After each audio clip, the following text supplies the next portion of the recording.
Hello guys, आज हम PSC के मेंस की परीक्षा के लिए एक और इम्पोर्टेंट टॉपिक क्षेत्रीय असंतुलन एवं प्रवचन के बारे में डिस्कस करेंगे। तो सबसे पहले हम देखते हैं क्षेत्रीय असंतुलन होता क्या है। तो क्षेत्रीय असंतुलन एक ऐसी अवस्था होती है जिसमें विभिन्न क्षेत्रों में प्रति व्यक्ति आय, उपभोक्ता खाद्य उपलब्धता, कृषक और औद्योगिक विकास, संरचनात्मक विकास प्राय समान नहीं होता है। अर्थात अगर हम भारत के परिप्रेक्ष्य में देखें तो पंजाब राज्य, महाराष्ट्र राज्य, यहाँ पर जो प्रति व्यक्ति आय है और जो भी औद्योगिक विकास है वह पूर्वोत्तर राज्यों, उड़ीसा की तुलना में बहुत ज़्यादा है, जो क्षेत्रीय असंतुलन को दर्शाता है। और यह समस्या केवल भारत में ही नहीं, समूचे विश्व में पाई जाती है। विकासशील देशों में यह समस्या ज़्यादा रहती है, जबकि विकसित देशों में यह समस्या थोड़ा सा कम रहती है।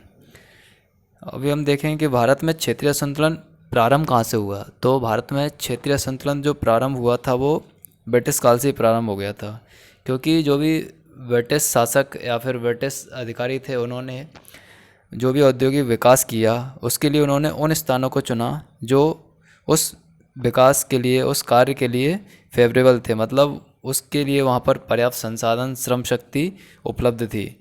और उन्होंने ज़्यादातर ऐसे क्षेत्रों को चुना जो कोस्टल एरियाज़ थे, मतलब तटीय क्षेत्र थे, क्योंकि तटीय क्षेत्रों के द्वारा अपने सामान को लाने ले जाने में उन्हें सुविधा रहती थी, जिससे उनकी लागत कम रहती थी।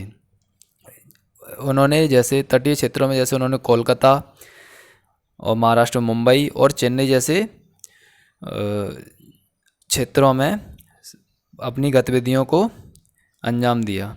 इसलिए ये तीन क्षेत्र शुरू से ही जो है क्षेत्रीय असंतुलन में अच्छे पायदान पर हैं, जबकि इसके एवज में अगर देखा जाए तो कई ऐसे क्षेत्र हैं जहाँ संसाधन की उपलब्धता काफ़ी अधिक है लेकिन उनका डेवलपमेंट नहीं हुआ है। जैसे झारखंड है, छत्तीसगढ़ है, यहाँ पे संसाधन पर्याप्त हैं, श्रम शक्ति भी पर्याप्त है, लेकिन यहाँ पे अभी तक भी किसी भी प्रकार का डेवलपमेंट नहीं हो पाया, विकास नहीं हो पाया। तो क्षेत्रीय संतुलन के जो प्रमुख कारण हैं उन्हें हम देखेंगे आज। सबसे पहला तो मैंने आपको अभी बताया, वो एक ऐतिहासिक कारण है कि क्यों क्षेत्रीय संतुलन है। क्योंकि शुरू से ब्रिटिश सरकार द्वारा जिन नगरों, महानगरीय क्षेत्रों पर ध्यान दिया गया, वहाँ जो है विकास अधिक है, और जिन क्षेत्रों की उपेक्षा की गई वहाँ अपेक्षाकृत विकास कम हुआ है। दूसरा, यहाँ हम देखेंगे कि भौगोलिक कारण भी इसके लिए उत्तरदायी रहते हैं। जैसे जिन क्षेत्रों में पहाड़, नदियाँ, घने जंगलों में स्थित हैं, उन इलाकों में जो भी परियोजनाएं लगाते हैं उसकी लागत में वृद्धि बहुत होती है। इसके अलावा विकास परियोजनाओं की जो लागत रहती है वो अधिक रहती है, संसाधनों की कमी रहती है, और इसके अलावा संसाधनों की कमी के अलावा जो संरचनात्मक ढांचा होता है उसका विकास करना भी अत्यंत महंगा होता है। इस कारण इन क्षेत्रों में विकास करना बहुत ही मुश्किल हो जाता है। तीसरी है कि इसके स्थानीय फ़ायदे भी रहते हैं। कुछ क्षेत्रों को स्थानीय फ़ायदों के कारण विभिन्न योजनाओं का लाभ मिल जाता है। जैसे झारखंड में देखें तो कोयला, स्टील का पर्याप्त मात्रा में होने के कारण यहाँ कोयला और स्टील से संबंधित उद्योगों का काफ़ी विकास हुआ है। पहाड़ी क्षेत्रों में जहाँ पे चूना पत्थर की अधिकता होती है, वहाँ पे सीमेंट उद्योगों का अत्यधिक विकास हुआ है। इस प्रकार स्थानीय फ़ायदे भी इसमें जिम्मेदार होते हैं। चौथा है आधारभूत संरचना की कमी।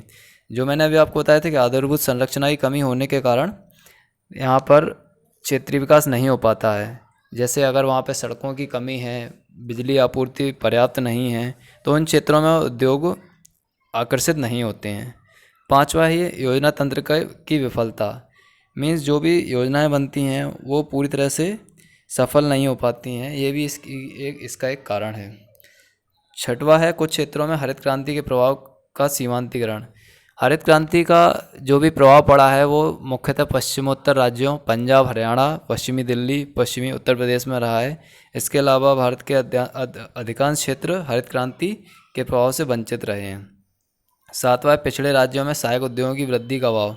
जो भी पिछड़े राज्य होते हैं उनमें सहायक उद्योग मीन्स जो भी है, जैसे स्टील उद्योग है, तो स्टील उद्योगों के लिए जो सहायक उद्योग रहते हैं, कच्चा माल तैयार करते हैं, उनकी उपलब्धता कम होती है, तो वहाँ भी विकास कम हो पाता है। आठवां है राजनीतिक अस्थिरता। जो भी अलग अलग ट्रेड ग्रुप्स होते हैं उनका विरोध भी एक इसका कारण है। अगला हम देखते हैं कि प्रव्रजन। प्रव्रजन क्या होता है? प्रव्रजन से आपको समझ ही आ गया होगा, माइग्रेशन मीन्स जनसंख्या का एक स्थान से दूसरे स्थान पर आवागमन। यह दो प्रकार का होता है, एक स्थायी दूसरा अस्थायी। गमन के आधार पर अगर हम देखें तो ग्रामीण से ग्रामीण में जाएगा व्यक्ति, ग्रामीण से शहर में जाएगा और शहर से ग्रामीण में और शहर से शहर में। इस प्रकार 4 तरह का प्रव्रजन हो सकता है। प्रव्रजन की विशेषताएं देखते हैं कि प्रव्रजन किस किस वजह से होता है। तो सबसे पहले हम देखते हैं ग्रामीण से ग्रामीण। तो ग्रामीण से ग्रामीण में सबसे मुख्य कारण होता है विवाह। जब किसी लड़की का विवाह किसी अन्य गांव में हो जाता है तो वहाँ वह जाती है, तो यह एक प्रकार का स्थायी प्रव्रजन होता है ग्रामीण से ग्रामीण। दूसरा है ग्रामीण से नगरीय। ग्रामीण से नगरीय प्रव्रजन के बहुत सारे कारण होते हैं। ग्रामों में संसाधनों की कमी होती है, अवसरों का अभाव रहता है, इसलिए गांव की काफ़ी जनसंख्या अवसरों की तलाश में शहरों की तरफ गमन कर जाती है। तीसरा है उत्तर से दक्षिण की ओर प्रव्रजन। ये एक बहुत ही नया मुद्दा है कि उत्तर से दक्षिण की ओर प्रव्रजन कैसे होता है। देखा गया है कि दक्षिणी जो राज्य हैं वहाँ पे ज़मीन जो है वो समतल है और या फिर पठारी ज़मीन है, तो वहाँ पे उद्योगों का विकास काफ़ी ज़्यादा हुआ है और जो नेटवर्क है, परिवहन नेटवर्क है, वो भी काफ़ी ज़्यादा है। इस वजह से वहाँ पे रोज़गार के अच्छे अवसर भी प्राप्त होते हैं, जिस कारण उत्तर से जो भी उत्तर के पहाड़ी राज्य हैं या फिर कम विकसित राज्य हैं, वो उनकी जनसंख्या जो है काम के लिए अवसरों की तलाश में दक्षिण राज्यों की ओर पलायन कर जाती है। चौथा है महानगरों में श्रम शक्ति को आकर्षित किया है।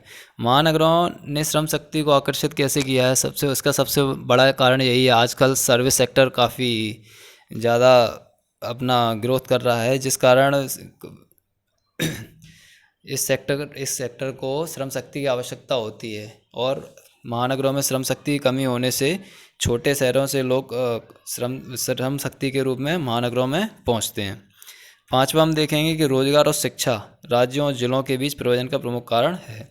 आजकल शिक्षा के लिए स्टूडेंट्स एक जगह से दूसरी जगह जाते हैं। अगर कोई छोटे शहर में रह रहा है तो वह पढ़ने के लिए बड़े महानगरों मुंबई, दिल्ली, चेन्नई, इंदौर, इसलिए यहाँ प्रव्रजन करते हैं, तो यह भी प्रव्रजन का एक मुख्य कारण है। दोस्तों, अगर आपको ये टॉपिक अच्छा लगा हो और मेरी वीडियो पसंद आई हो तो प्लीज़ इस वीडियो को लाइक करें, शेयर करें और सब्सक्राइब करें। Thank you.